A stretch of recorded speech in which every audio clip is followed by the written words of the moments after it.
السلام علیکم ناظرین، آج کی زیر نظر ویڈیو میں ہم یعقوب بے کی تاریخ کے بارے میں بتائیں گے کہ یہ کون تھے۔ یعقوب بے 1255 میں اناطولیہ میں ایک ترک خاندان میں پیدا ہوئے جو کریم الدین ایلیسر کے بیٹے تھے۔ اس نے روم کی سلجوق سلطنت کے اختیار کو تسلیم کرنے سے انکار کر دیا اور اس کی بجائے الخانیت کی بیعت کی، جس کے نتیجے میں اعضاء جرمیانوں کا قیام عمل میں آیا۔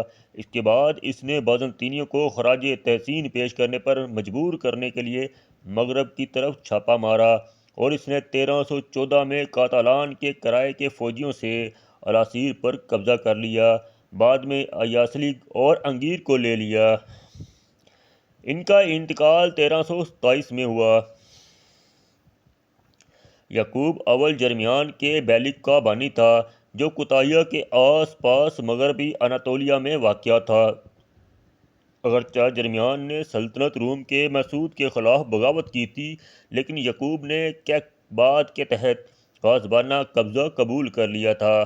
سلطنت روم کچھ ہی عرصے کے بعد ٹوٹ گئی۔ اس وقت یعقوب کا دائرہ مشرق میں انقرہ تک پھیل گیا اور بازنطینی سلطنت اور کالاتان کمپنی سے لیے گئے مختلف قصبوں کو شامل کیا۔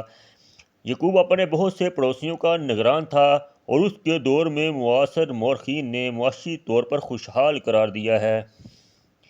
اس کے بعد اس کے بیٹے محمد کو تخت نشین کیا۔ 11ویں صدی کے دوران مغربی ایشیا کا زیادہ تر حصہ سلجوقوں کی حکومت کے تابع تھا۔ سلجوق خاندان کی ایک شاخ نے اناطولیہ میں سلطنت روم کی تشکیل کی، جو ایک اسلامی ریاست ہے جس نے 12ویں صدی کے آخر سے 1237 تک اپنی بلندی کو دیکھا۔ جرمیان پہلی بار 1239 میں سلطنت روم کے کیسرو دوئم کے دور میں نمودار ہوا۔ مظفر الدین یعقوب اول کے دادا کو ملاطیہ کے آس پاس کے علاقے میں بابا اسحاق کی بغاوت کو زیر کرنے کا کام سونپا گیا۔ کیسرو دوئم کو 1243 میں کوکس ڈاک کی جنگ میں منگول سلطنت کے ہاتھوں ایک بڑی شکست کا سامنا کرنا پڑا، جس کے نتیجے میں رنگ کی جارحیت ہوئی، جسے ایک بڑا سالانہ ٹیکس ادا کرنے پر مجبور کیا گیا۔ منگول سلطنت کی تقسیم کے ساتھ اناطولیہ اخانیت کے زیر اثر آ گیا، جس کی بنیاد ہلیگو خان نے رکھی تھی۔ 1277 میں مصر کے مملوک سلطان بیبرس کی اناطولیہ مہم کی وجہ سے ہونے والی افراتفری کے دوران علاؤالدین سوش اگرچہ جمری اور محمد کو ختم کر دیا گیا تھا، اناطولیہ میں کرامانیوں کی موجودگی برقرار رہی، جو اس خطے میں مزید تقسیم کا اشارہ دے رہی تھی، جو سلجوقوں کے زوال کی علامت تھی، جس کی بنیاد ہلیگو خان نے رکھی تھی۔ جب مسعود دوئم 1283 میں منگولوں کے ہاتھوں اپنے والد کیسرو III کو پھانسی دینے کے بعد سلطان بنا، نئے حکمران کیقباد III کا جاگیر بننے پر رضامند ہوا۔ اس وقت یعقوب کا دائرہ انقرہ کی طرف مشرق تک پھیلا ہوا تھا۔ اس کے زیر کار میں ڈنزلی اور کہیسار شامل تھے۔ یعقوب کے دائرہ کار میں تقریباً 700 بستیاں شامل تھیں۔ اس کے پاس 40,000 گھوڑ سوار دستے تھے اور جنگ کے وقت 2 لاکھ فوجی جمع کرنے کے قابل تھا۔ یعقوب نے آخرکار سماؤ اور کولا کے علاقوں کو فتح کر لیا، جو بعد میں کالاتان کمپنی نے دوبارہ حاصل کر لیا۔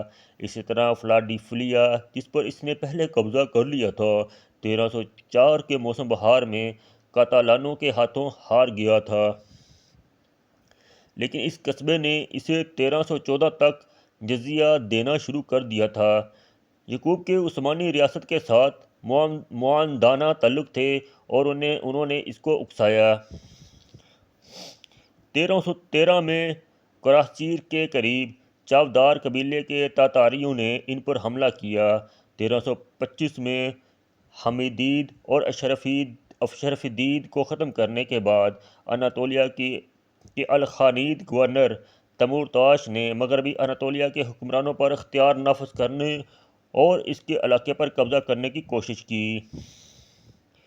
جرمیان فلاڈیلفیا، ڈنزلی اور مینٹش یعقوب کا داماد، جو افیون کراسیر کا مالک تھا، ایرترنا سے کوتاہ بھاگ گیا، جو تمورتاش کے ماتحت ایک افسر تھا، جسے شہر پر قبضہ کرنے کا کام سونپا گیا تھا۔ جب یعقوب اترنا کے ساتھ جنگ میں مشغول ہونے والا تھا تو 1327 میں تیمورتاش نے اسے واپس بلایا۔ یعقوب کے زیر انتظام خطہ معاشی طور پر خوشحال تھا اور اس نے ادبی اور سائنسی سرپرستی میں اضافہ دیکھا۔ یعقوب نے 1340 میں مملوک سلطنت کے ساتھ خطوط کا تبادلہ کیا۔ ایولیہ سلیبی کے مطابق، جس نے یعقوب کی موت کے 3 صدیوں بعد لکھا، اسے کوتایا کے قریب ہیڈ لیک کی پہاڑی پر دفن کیا گیا۔